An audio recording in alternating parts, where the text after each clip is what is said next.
FIFA dilaporkan memaksa Belgia untuk mengganti desain jersey tandang berkaitan dengan LGBT di Piala Dunia 2022. Belgia sebenarnya baru aja memperkenalkan jersey tandang mereka pada bulan September lalu. Jersey tandang ini didominasi dengan warna putih, lalu di bagian leher belakang jersey tandang terdapat tulisan "Satu Cinta". Selain itu juga terdapat pula motif gambar pelangi di bagian lengan, bagian samping jersey, nama dan nomor punggung pemain. Nah, gambar pelangi ini ya seperti yang kalian tahu ya, Rock Lovers, dimaksudkan sebagai lambang dari nilai-nilai bersama, keragaman, dan inklusivitas. Namun menyusul pelarangan ban Kapten Pelangi, FIFA kini juga mengatakan kepada Federasi Sepak Bola Belgia, mereka harus menghapus kata love dari jersey tandang mereka. Kepastian perubahan jersey ini diumumkan oleh CEO RBFA, Peter Bassert, pada hari Senin kemarin. Nah, Bassert ini juga mengatakan keputusannya harus diambil karena memang FIFA nggak memberi pihaknya pilihan. Dengan permintaan FIFA, maka Eden Hazard dan kawan-kawan diperkirakan tidak akan memakai jersey tandang mereka di laga fase grup. Ya, daripada mereka dapat kartu kuning dari FIFA, lebih baik diganti aja. Mabes Polri menyebut masih ada sekitar 30 korban yang tertimbun reruntuhan akibat gempa Cianjur yang terjadi di hari Senin kemarin. Kadif Humas Polri Irjen Dedi Prasetyo menjelaskan imbas kejadian ini masih ada 2 titik wilayah yang terisolir, yaitu Desa Warung Kondang dan Nagrak. Dan nantinya seluruh petugas gabungan akan dikerahkan ke 2 titik tersebut untuk mengevakuasi seluruh korban yang masih tertimbun. Nantinya seluruh korban yang juga berhasil diidentifikasi akan diserahkan langsung kepada pihak keluarga. Seperti yang kita tahu ya, Rock Lovers, kemarin gempa yang terjadi di Cianjur 5,6 magnitudo itu terasa banget sampai ke kawasan Jabodetabek aja, nggak hanya di Cianjur, Jabodetabek juga merasakan. Dan semoga Rock Lovers ya, untuk seluruh korban yang meninggal dunia turut berduka cita yang mendalam pastinya. Untuk beberapa korban juga yang masih tertimbun oleh reruntuhan bangunan ini bisa segera dievakuasi oleh tim kepolisian maupun tim Basarnas semuanya. Dan pastinya doa yang terbaik selalu menyertai warga Cianjur. Semoga yang di dalam pengungsian juga semuanya baik-baik saja dan lekas pulih kembali dan segala keperluan logistik dan sebagainya bisa terpenuhi juga ya. Kita kirimkan doa yang terbaik untuk keluarga kita di Cianjur.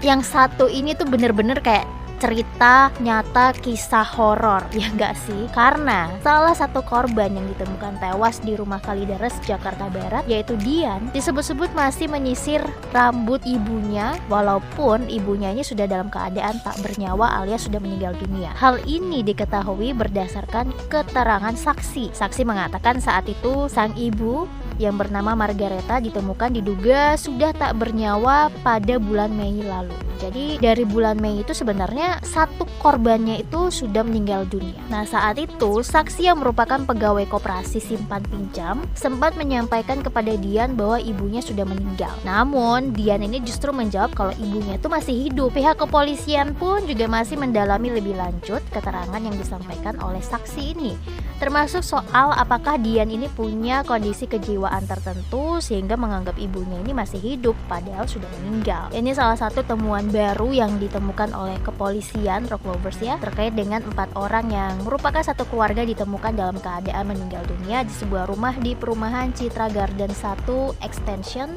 Kalideres, Jakarta Barat pada hari Kamis 10 November 2022. Jadi kalau misalkan satu korbannya yaitu ibunya sudah meninggal dari bulan Mei, ditemukannya di bulan November, wah.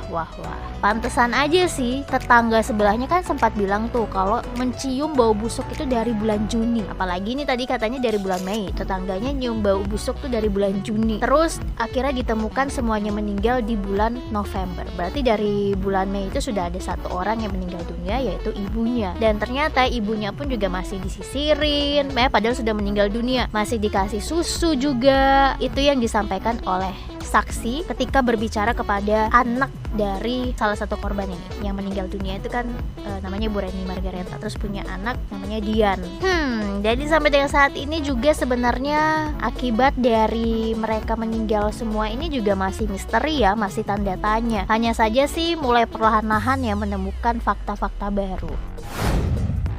Ada cara unik yang dilakukan oleh pemerintah Jepang untuk mencegah kasus bunuh diri di kalangan remaja, yaitu lewat tisu toilet. Nah, para pejabat di Yamanashi berharap penulisan pesan-pesan yang menenangkan dan nomor hotline pencegahan bunuh diri di setiap lembaran tisu toilet umum ini bisa jadi salah satu cara yang paling efektif dan bijaksana untuk menolong kaum muda yang merasa tertekan dan depresi. Karena memang untuk kasus bunuh diri di Jepang itu masih terbilang cukup tinggi dan setidaknya ada 6.000 gulungan tisu toilet yang akan didistribusikan ke 12 universitas di wilayah Yamanashi. Pesan-pesan dalam gulungan itu dibuat oleh para profesional kesehatan mental dengan disertai ilustrasi seperti kucing meringkuk, wanita pegang payung yang memandang langit untuk menghilangkan rasa kesepian. Hai Rock Lovers, dengarkan terus Rock News setiap hari Senin sampai Sabtu hanya di Spotify dan Noise. Mau info terupdate di HP-mu? Follow Instagramnya di @rocknews_network, Twitter dan TikToknya di @rocknewsnetwork. Sampai jumpa di Rock News edisi berikutnya.